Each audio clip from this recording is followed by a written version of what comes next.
విజయవాడ నగరంలో తరచూ డ్రగ్స్ పట్టుపట్టడం కలవరం పెడుతోంది. ఈ ఏడాది ఇప్పటికి 2 సార్లు ఎండీఎంఏ డ్రగ్ ను పట్టుకున్నారు పోలీసులు.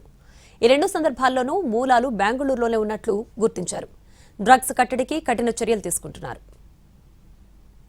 విజయవాడలో మరోసారి ఎండీఎంఏ మాదక ద్రవ్యం పట్టుబట్టడం కలకలం రేపింది.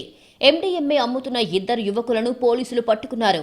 నిందితుల నుంచి 6 గ్రాముల ఎండీఎంఏ స్వాధీనం చేసుకున్నారు. అయితే ఈ కేసులో ప్రధాన నిందితుడు హరీష్ పరారీలో ఉన్నాడు.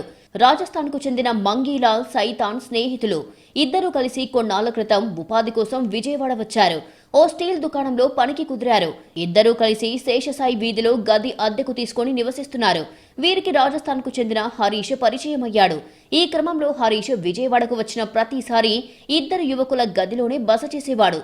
అయితే హరీష్ బెంగుళూరు, రాజస్థాన్ నుంచి ఎండీఎంఏ డ్రగ్ ను తీసుకొచ్చి విజయవాడలో అమ్మేవాడు.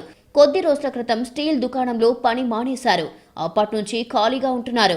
ఈ విషయం హరీష్ కు తెలియడంతో వాళ్లను కూడా డ్రగ్స్ దందాలోకి దించాడు. తాను తీసుకొచ్చిన ఎండీఎంఏ డ్రగ్ ను మంగీలాల్ సైతాన్ ద్వారా విక్రయించడం ప్రారంభించాడు. అయితే ఈసారి ఎక్కువ పరిమాణంలో డ్రగ్ తెస్తాను అని వెళ్లిపోయాడు హరీష్.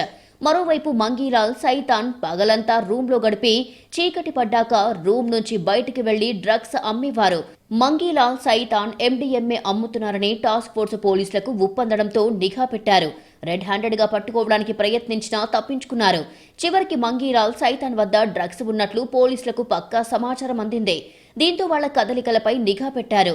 డ్రగ్స్ అమ్మడానికి అర్ధరాత్రి సమయంలో రూమ్ నుంచి బయటికి వచ్చిన 2 యువకుల్ని పట్టుకున్నారు పోలీసులు. రాజస్థాన్ కు చెందిన హరీష్ ద్వారా తమకు డ్రగ్స్ అందుతున్నట్లు విచారణలో పోలీసులకు తెలిసింది. దీంతో హరీష్ కోసం గాలిస్తున్నారు.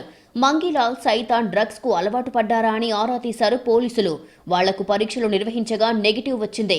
అయితే ఏడాది క్రితం తాము డ్రగ్స్ తీసుకున్నామని, తర్వాత తీసుకోలేదని పోలీసులకు చెప్పారు. మంగీలాల్ సైతాన్ ను కోర్టులో హాజరుపరచడంతో వాళ్లకు జ్యుడిషియల్ రిమాండ్ విధించింది న్యాయస్థానం. దీంతో నిందితుల్ని నెల్లూరు కేంద్ర కారాగారానికి తరలించారు పోలీసులు. కొంతకాలంగా మత్తు పదార్థాలపై ఉక్కుపాదం మోపుతున్నారు బెజవాడ పోలీసులు. గంజాయి బ్యాచ్ల ఆట కట్టిస్తున్నారు. అయితే ఈ ఏడాది ఇంతవరకు 2 సార్లు ఎండీఎంఏ డ్రగ్ పట్టుబడడంతో అధికారులు మరింత అప్రమత్తమయ్యారు. మత్తు పదార్థాల విక్రయాలపై క్లూ దొరికినా లేక ఎవరిపైనైనా ఏమాత్రం అనుమానం వచ్చినా నిఘా పెడుతున్నారు. మత్తు పదార్థాలకు బానిసై జీవితాలను నాశనం చేసుకోవద్దని యువతకు పిలుపునిస్తున్నారు పోలీసులు.